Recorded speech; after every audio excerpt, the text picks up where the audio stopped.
지금 당장 돈을 벌고 싶어서 TQQQ부터 잡으시는 분들 많습니다. 그런데 그렇게 시작하면 대부분 중간에 손이 풀립니다. 이유는 단순합니다. TQQQ는 수익을 키우기 전에 멘탈을 먼저 부숩니다. 그래서 오늘은 순서를 바꾸겠습니다. QLD로 바닥을 깔고 TQQQ는 가속 페달로만 쓰는 방식, 원화 기준으로 아주 러프하게 지금 바로 본론부터 들어가겠습니다. QLD는 나스닥 100을 2배로 따라가는 도구입니다. TQQQ는 나스닥 100을 3배로 따라가는 도구입니다. 둘 다 같은 방향을 보지만 몸에 오는 충격이 다릅니다. QLD는 흔들리면 흔들리는 대로 버틸만한데 TQQQ는 흔들리면 바로 정신이 아찔해집니다. 그래서 QLD는 기본으로 깔아두는 바닥자산, TQQQ는 조건이 맞을 때만 밟는 터보, 이렇게 역할을 딱 나누셔야 합니다. 많은 분들이 여기서 착각합니다. 2배면 2배 벌고 3배면 3배 버는 거 아닌가요? 상승 구간만 잘라서 보면 그렇게 보입니다. 그런데 현실은 매일매일 움직이는 과정에서 복리로 계산이 되고 하락 구간에서 손실이 누적되면 회복 난이도가 급격히 올라갑니다. 예를 들어 50% 빠지면 다시 원금으로 돌아가려면 100%를 벌어야 합니다. 이건 QLD도 똑같고 TQQQ는 더 심합니다. 그래서 레버리지는 종목이 아니라 운영 방식이 전부입니다. 여기서 제가 제일 먼저 드리고 싶은 핵심 한 줄이 있습니다. QLD는 오래 살아남기 위한 도구, TQQQ는 짧게 가속하기 위한 도구. 둘을 같은 마음으로 들면 계좌가 망가지기 쉽습니다. 이제 원화로 러프하게 그림을 그려보겠습니다. 시작금이 1000만 원이라고 치겠습니다. 한 달에 100만 원씩 추가로 넣을 수 있다고 치겠습니다. 여기서 욕심이 올라오면 보통 이렇게 갑니다. 1000만 원 전부를 TQQQ에 넣고 매달 100만 원도 TQQQ에 넣습니다. 상승장에서는 기분이 최고입니다. 그런데 하락이 오면 평가액이 훅 줄고 추가 매수할 돈은 들어가도 체감은 공포입니다. 이 공포가 반복되면 결국 바닥에서 손이 나갑니다. 레버리지의 패배는 대부분 여기서 끝납니다. 실력이 아니라 심리에서 무너집니다. 반대로 순서를 이렇게 바꿔보겠습니다. 처음 1000만 원 중 700만 원은 QLD, 200만 원은 TQQQ, 100만 원은 현금으로 둡니다. 매달 들어오는 100만 원은 기본적으로 QLD에 먼저 넣습니다. 그리고 TQQQ는 딱 한 가지 조건이 맞을 때만 비중을 늘립니다. 조건이 꺾이면 다시 줄입니다. 이 방식은 수익률이 더딜 수 있지만 살아남을 확률이 높습니다. 그리고 레버리지에서 살아남는 사람이 결국 다 가져갑니다. 그럼 어떤 조건이냐? 어렵게 갈 필요 없습니다. 기준은 딱 2가지로만 잡으셔도 됩니다. 첫째는 추세, 둘째는 현금. 추세는 이렇게 아주 단순하게 잡으셔도 됩니다. 나스닥 100의 기준인 QQQ가 큰 흐름에서 위에 있는지 아래에 있는지. 예를 들어 200일선 위에 있으면 가속을 허용, 200일선 아래로 내려가면 가속을 줄이고 QLD 중심으로 다시 정렬, 이런 식입니다. 여기서 중요한 건 예측이 아니라 규칙입니다. 예측을 하려고 하면 레버리지는 독이 됩니다. 규칙이 있으면 레버리지는 도구가 됩니다. 현금은 이렇게 잡으셔도 됩니다. 계좌 안에 최소 5%에서 15% 정도는 항상 현금으로 남겨둔다. 왜냐하면 조정이 왔을 때 내가 살 수 있어야 하고, 내가 살 수 있어야 평균 단가가 내려가고, 평균 단가가 내려가야 회복이 빨라집니다. 현금이 없으면 조정은 공포가 되고 공포는 실수를 부릅니다. 이제 QLD와 TQQQ를 어떻게 조합하면 좋냐? 저는 원칙을 3층 구조로 잡는 걸 권합니다. 1층은 QLD입니다. 이건 그냥 바닥입니다. 계좌가 커지든 작든 매달 들어오는 돈의 기본은 여기로 들어갑니다. 왜냐하면 QLD는 말 그대로 시장 방향을 타되 TQQQ보다 덜 과격하게 흔들립니다. 여러분이 잠을 잘 수 있게 해주는 역할입니다. 2층은 TQQQ입니다. 이건 가속입니다. 평소에는 얇게, 조건이 맞으면 두껍게, 조건이 꺾이면 다시 얇게, 이걸 반복합니다. 이 반복이 핵심입니다. 레버리지에서 제일 위험한 행동은 한 번 두껍게 잡은 뒤에 그냥 방치하는 겁니다.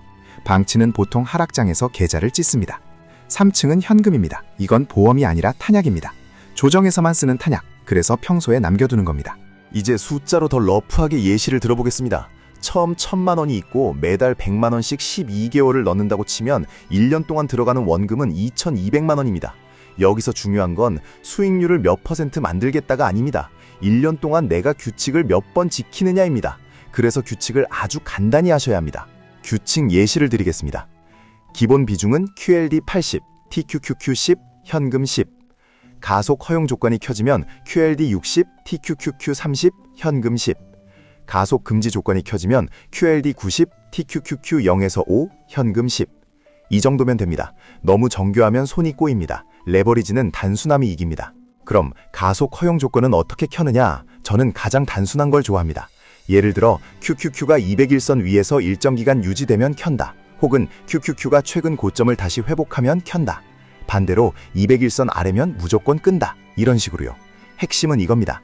내가 맞힐 자신이 있어서가 아니라 틀렸을 때도 자동으로 손이 움직이게 만들기 위해서입니다. 여기서 또 하나, 많은 분들이 TQQQ를 쓰면서 망하는 이유가 있습니다. 수익이 났을 때 줄이는 행동을 안 합니다. 올라가는 동안에는 기분이 좋으니까 더 들고 가고 싶습니다. 그런데 레버리지는 올라갈수록 더 위험해집니다.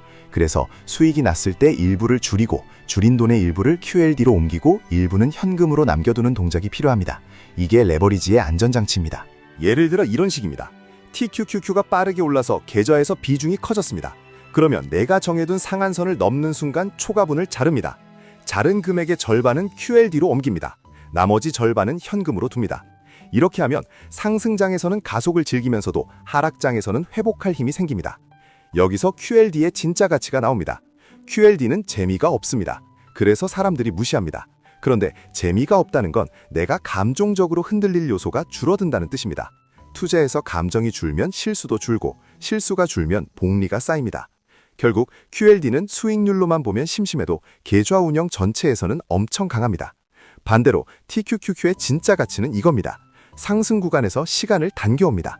같은 흐름을 더 빠르게 타서 계좌가 커지는 속도를 올려줍니다. 그런데 그 대가로 변동성이 따라옵니다. 그래서 TQQQ는 능력이 아니라 규칙으로 다뤄야 합니다. 능력으로 다루면 내 컨디션이 안 좋은 날에 무너집니다. 그럼 12개월 안에 큰 돈을 만들겠다는 목표를 QLD TQQQ로 어떻게 현실화하느냐? 여기서 중요한 말을 하나 드리겠습니다. QLD TQQQ만으로 12개월의 인생이 바치는 금액을 만드는 건 대부분에게는 확률이 낮습니다. 이건 의지가 부족해서가 아니라 변동성과 원금 규모가 현실적으로 그렇습니다. 그래서 플랜은 이렇게 잡는 게 맞습니다. 투자 수익률로 점프하는 게 아니라 원금 투입 속도를 올리고 그 원금을 받쳐주는 안정적인 바닥을 QLD로 깔고 상승 구간에서만 TQQQ로 가속하는 구조. 이게 현실적인 플랜입니다. 그래서 저는 12개월 플랜을 이렇게 나눕니다. 처음 1개월은 규칙을 만드는 달입니다. 내가 지킬 수 있는 단순한 규칙, 비중 규칙, 가속 허용 조건, 가속 금지 조건, 현금 유지 비율, 이 4가지만 정합니다. 여기서 욕심을 빼셔야 합니다. 욕심이 들어가면 규칙이 복잡해지고 복잡해지면 지키기 어려워집니다. 2개월에서 3개월은 습관을 굳히는 달입니다. 매주 한 번만 계절을 점검합니다. 매일 보시면 레버리지는 감정을 흔듭니다. 매주 한 번만 현재 비중이 규칙에서 벗어났는지, 가속 조건이 켜졌는지 꺼졌는지, 현금이 유지되는지 이 3가지를 체크합니다. 그리고 필요한 조정만 합니다. 이것만 해도 대부분보다 앞서갑니다. 4개월에서 6개월은 자동화를 붙이는 달입니다.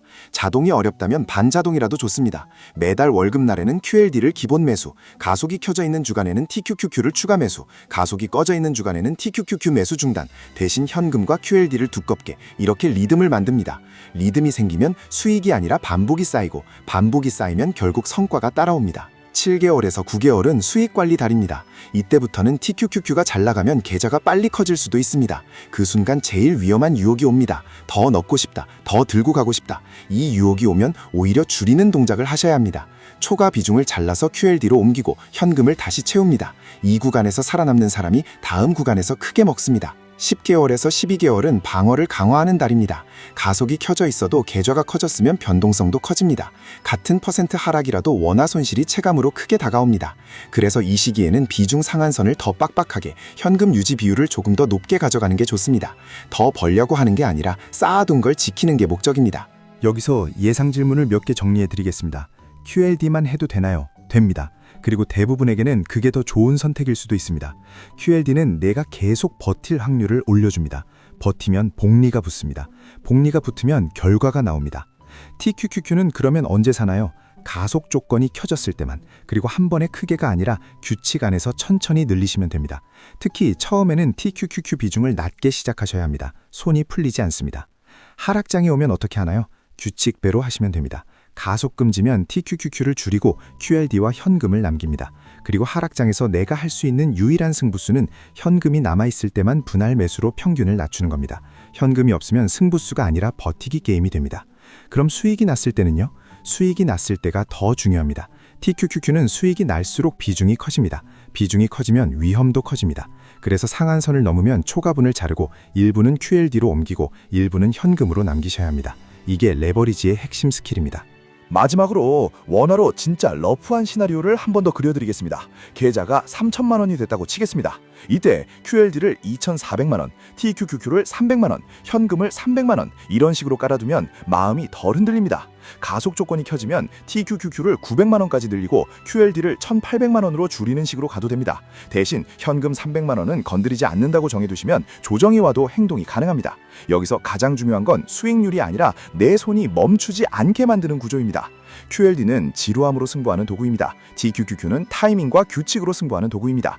지루함이 바닥을 만들고 규칙이 가속을 만들고 현금이 생존을 만듭니다. 이 세 개라 같이 돌아가면 여러분은 종목을 고르는 사람이 아니라 시스템을 운영하는 사람이 됩니다. 그리고 투자에서 시스템을 운영하는 사람이 결국 이깁니다. 오늘 영상의 결론은 딱 하나입니다. QLD를 바닥으로 깔고 TQQQ는 조건부 가속으로만 쓰십시오. 그리고 현금을 탄약으로 남기십시오. 이 세 가지만 지키시면 레버리지의 위험은 줄고 레버리지의 장점은 살아납니다. 지금까지 1분 주자 하이젠버그였습니다.